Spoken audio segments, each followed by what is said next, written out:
Baik, kita ambil bagian pertama tentang taharah. Apa itu taharah? Kita mulai dari sini. Karena kita berbicara tentang Al-Quran dan Sunnah, antum batasi dengan ini. Jadi saya tidak akan melebar kepada opini pribadi. Jadi kita turunkan di Quran seperti apa, di Sunnah seperti apa, baru kemudian kita batasi definisinya. Satu, untuk bagian pertama, taharah, saya tuliskan seperti ini. Teman-teman sediakan flip chart, itu lebih baik supaya nanti saya juga tidak repot menghapus, ya. Dan nanti ada dokumentasi untuk teman-teman ulang kembali. Jadi kalau tertinggal mencatat, gak usah khawatir, ya. Satu, turunkan dalilnya. Dari Al-Quran kita ambil Al-Quran surah kedua Al-Baqarah di akhir ayat 222, paling kanan di pertengahan. Kemudian penjelasan ayat ini detailnya ditemukan di Quran surah kelima Al-Maidah ayat yang ke-6, posisi paling kiri sebelah atas. Kemudian dari ayat Al-Quran ini dijelaskan lewat sunnah, maksudnya keterangan Nabi SAW yang kemudian beliau praktikkan. Paling cepat kita temukan di hadis riwayat Muslim. Kita ambil yang paling sahih, nomor hadis 224 dan 225. Nanti kita bacakan. Baik, pelan-pelan. Sekarang coba kita masuk ke aspek yang pertama dulu. Kita ambil tentang taharah, kita bahas kaitan dengan definisinya. Mari kita lihat ayat Al-Qurannya. Quran surah kedua ayat 222, posisi paling kanan di pertengahan.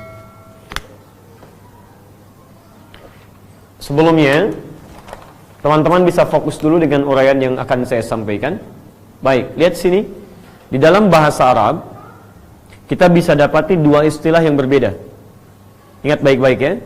Satu, ada yang disebut dengan nadhafah namanya. Nadhafah.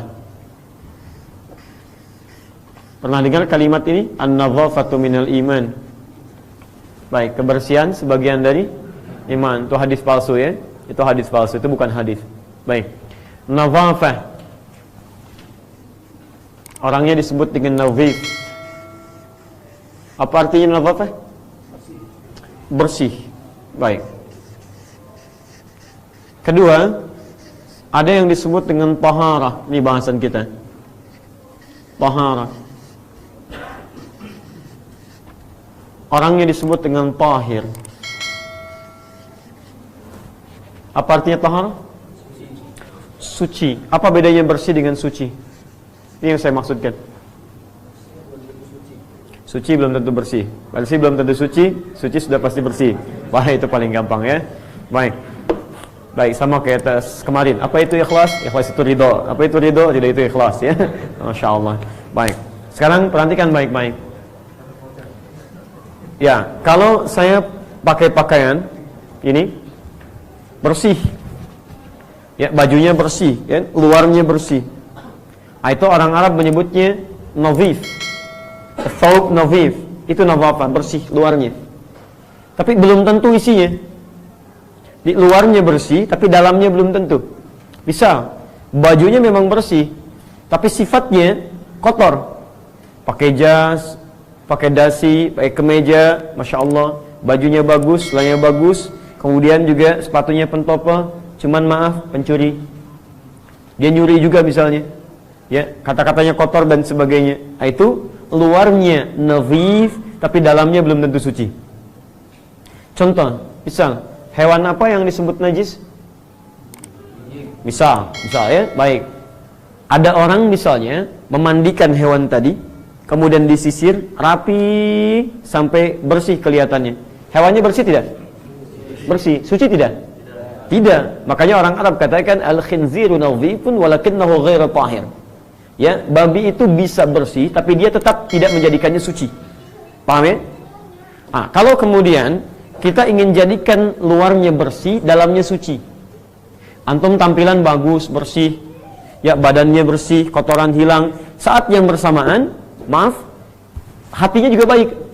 Pikirannya bersih, hatinya baik, keadaannya baik, sehingga dari kondisi yang baik itu terpancarlah kebaikan-kebaikan dalam elemen tubuh kita.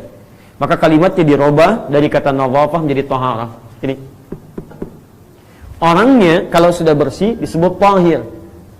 Jadi kalau ada yang bernama Tahir, Bapak Tahir, misal, ya, itu artinya orang yang selalu berpenampilan bersih tapi juga punya sifat baik dalam kehidupannya.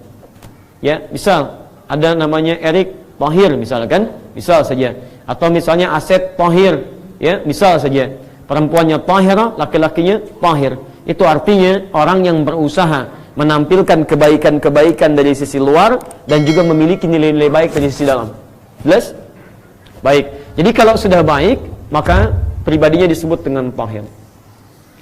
Orang yang selalu berusaha, berusaha terus. Dia sadar bahwa dirinya bukan sempurna, tapi selalu berusaha menjadikan tampilan luarnya bersih, dalamnya suci. Maka orang Arab merubah kalimatnya dari tahir menjadi mutatahhir. Dia ada tahir, ada mutatahhir, itu beda. Mutatahhir. Baik teman-teman, fokus. Mutatahhir, orang yang berusaha. Kalau ini sudah suci, kalau ini berusaha untuk selalu menjaga kerapihan atau kebersihan dari sisi luar dan kesucian dari sisi dalam. Awas antum harus hati-hati ya. Saya tampilkan beberapa istilah supaya jeli saat kita menemukan kalimat itu. Semacam mukhlis dengan mukhlas, apa bedanya? Mukhlis berusaha, mukhlas sudah dapat. Tahu dari mana? 2 minggu yang lalu. Taib. Mukhlis jamannya menggunakan in, misalnya mukhlisin, mukhlisun.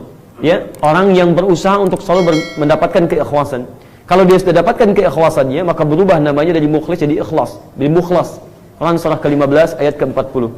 Tahir sudah suci, berusaha untuk suci, maka dirubah kalimatnya dari tahir jadi mutatahhir. Sekarang lihat baik-baik. Quran surah kedua tadi ayat 222. Orang yang selalu berusaha menjadikan aspek luarnya bersih dan dalamnya suci, jadi luarnya tampilan bersih, dalamnya selalu berusaha mendapatkan sifat-sifat kebaikan. Dia jauhi kata-kata kotor, pikiran yang tidak baik, memandang yang tidak baik. Maka orang ini disebut dengan mutatahhir. Oleh Al-Quran, orang-orang yang punya pribadi seperti ini, maka orang ini berpeluang mendapatkan cinta Allah subhanahu wa ta'ala. Perhatikan baik-baik ayatnya. Innallaha, ujung ayatnya, yuhibbut tawwabina wa yuhibbul mutatahhirin. Allah mencintai orang-orang yang berusaha untuk selalu bertobat dari kesalahan dan menjaga diri dari perbuatan-perbuatan yang kotor. Mutatahhirin. Di tampilannya selalu menampilkan yang bersih-bersih dan dalam dirinya pun selalu menjaga dari yang kotor-kotor. Itu jamak dari kata mutatahhir. Kalau sudah berusaha sampai jadi kebiasaan dalam dirinya, maka berubah namanya menjadi tahir. Dapat cinta Allah, berubah dia dari mutatahhir menjadi tahir. Paham? Baik. Kalau sudah memahami tentang ini, sekarang bertanya, kalau saya ingin menjadikan diri saya berusaha untuk mendapatkan sesuatu yang bersih luarnya, suci dalamnya, bagaimana cara saya untuk mewujudkan itu? Maka kemudian ditafsirkanlah kalimat tahur atau taharah oleh Nabi SAW, dirangkum oleh hadis Muslim nomor hadis 224.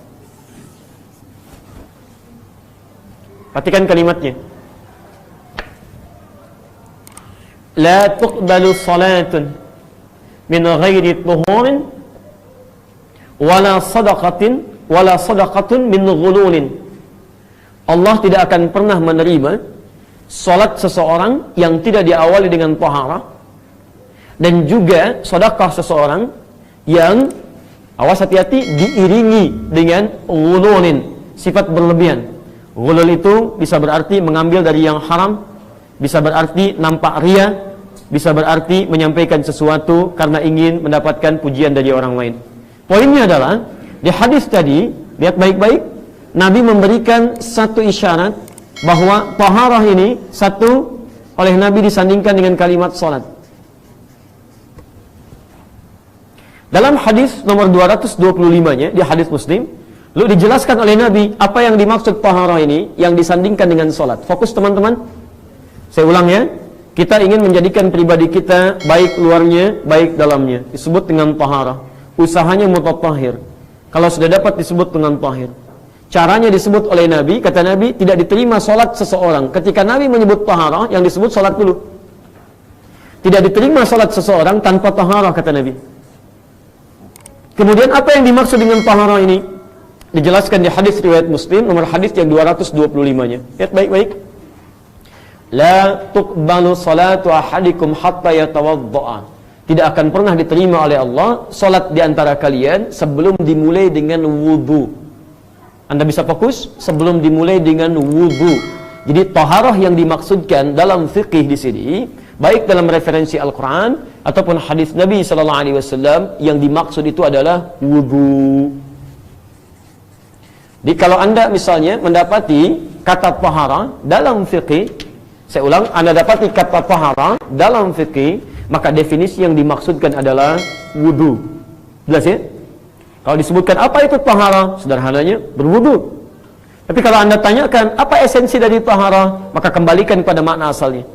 Jadi kalau kita kembalikan ke makna asalnya, esensi dari taharah, kembalikan ke pemaknaan tadi, adalah menghadirkan keadaan yang bersih dari luar tubuh kita, sekaligus suci dalam diri kita.